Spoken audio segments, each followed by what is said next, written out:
In June's AILA Interview of the Month, AILA member Diane Butler and her client Murtadha Al-Tameemi share how President Trump's first executive order banning immigrants and refugees from 7 majority Muslim countries impacted him. Murtadha, you were traveling in Vancouver when reports came that President Trump might ban immigrants and refugees as soon as the next day.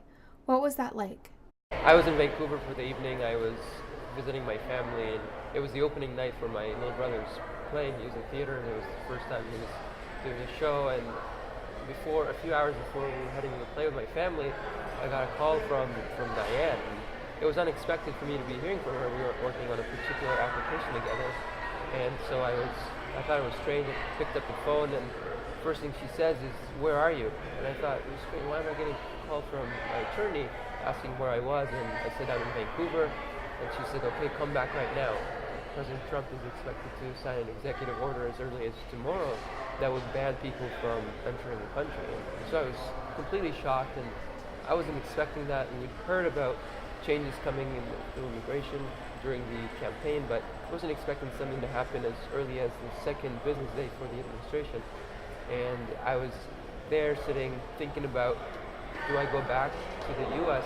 and protect my status and my job, or do I stay here, support my little brother, and potentially jeopardize my employment down in the U.S. And so it was a tough decision. I thought about it, and I thought about all the years that I missed out on. My family had recently arrived in Canada, and I was there to support them and be part of their life. We've been separated for 8 years, and I said that I missed out on far too much of their life, and that missing this milestone for a little brother was too much for me to take on. So I decided I'd stay, and I wanted to support him, so I stayed. But then to be prudent, I left super early the next morning. I left 4 a.m. to clear immigration and try to race against any potential executive order that might take effect, and then I made it into the country. Diane, what were your interactions with clients like when news of the first travel ban broke? These travel bans were broad and oversweeping, and unnecessarily so from the start. Clients were in a panic. There were clients like Murtadha's employer who had H-1B workers, and these dragnets covered populations of people solely based on where they were born.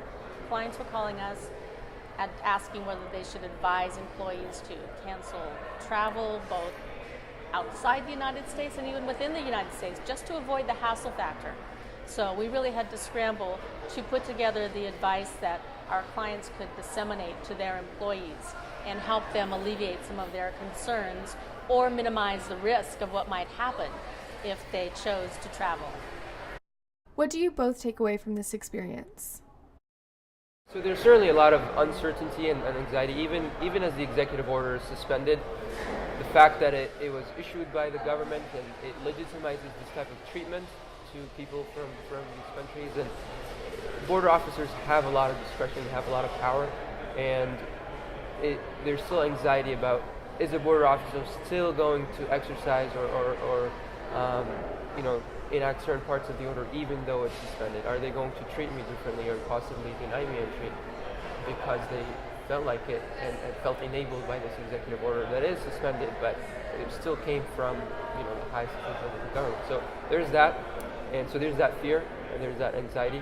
But at the same time, a big takeaway for me from this executive order is that this country does not stand for this kind of discrimination, that the people of this country do not accept this type of unfairness to the immigrant society, community in the country. So I felt I was directly impacted by this, and it was something that affected my life personally and professionally.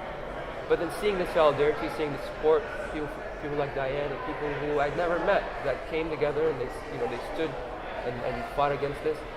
This gives me hope, and this is something that makes me feel optimistic, makes me feel like this, maybe the conversation that comes out of this is one where we can change the direction, where everybody is now thinking and talking about immigration and saying, hey, we need reform, we need change, and I see this as potentially something that brings people together towards finding a solution that hopefully works out for everybody. So that's the kind of optimistic or hopeful way that I see this.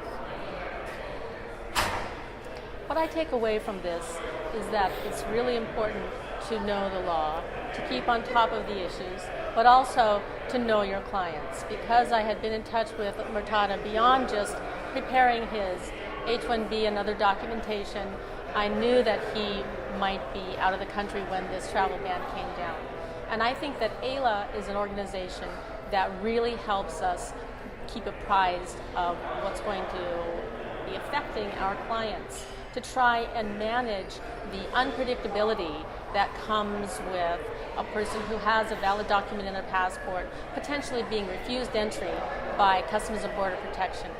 And so it is a time when we can galvanize our spirits and work together to try and come up with better solutions to keep our country safe, to make this a better place for all of us.